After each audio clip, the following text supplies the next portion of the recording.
Aujourd'hui, la majorité des gens travaillent 7 heures par jour, 35 heures par semaine, soit environ 1600 heures par an passées dans la même position assise, le dos souvent courbé, les épaules enroulées et la tête en avant.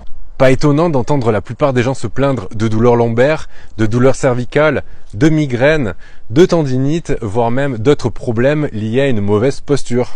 Parfois, la douleur est tellement intense qu'on en vient à prendre des antidouleurs qui nous rendent accros, voire même léthargiques. Si tu veux sortir de ce cercle vicieux, pratique le squat régulièrement, cette position ancestrale que nous avons presque tous oubliée. Le squat est en fait la position de repos par défaut que pratiquaient nos ancêtres lorsqu'ils mangeaient ou discutaient autour d'un feu. Malheureusement, aujourd'hui, presque plus personne ne pratique cette position, sauf les enfants et certains peuples autochtones qui ont gardé cet instinct primitif. En pratiquant le squat, tu fais bouger ton corps dans une amplitude de mouvement plus grande, ce qui étire les muscles qui sont enraidis par la position assise. Ces étirements réduisent les douleurs lombaires, améliorent la circulation sanguine et la posture, ce qui réduit le risque de migraine et de pathologie au niveau du dos.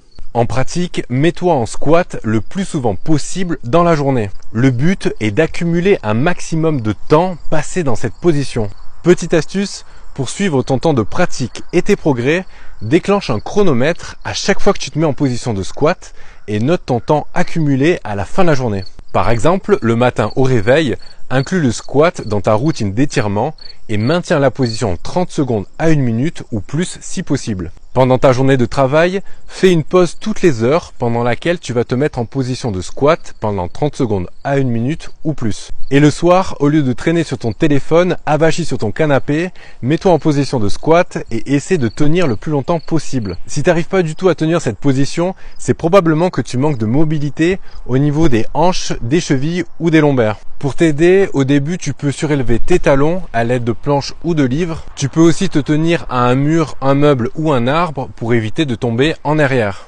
Au fur et à mesure du temps, tu verras ta mobilité va s'améliorer et tu pourras un jour faire du squat sans te tenir ni surélever tes talons. Donc à partir d'aujourd'hui, reconnecte tes racines ancestrales et pratique le squat dès que tu peux. Je te garantis que tu te sentiras beaucoup mieux. Si tu as aimé cette vidéo et que tu veux aller plus loin, je t'invite à rejoindre ma lettre privée dans laquelle je te partage une fois par semaine mes méthodes et astuces naturelles pour optimiser ta santé physique et mentale. Pour la rejoindre, tu as juste à cliquer sur le lien dans ma bio.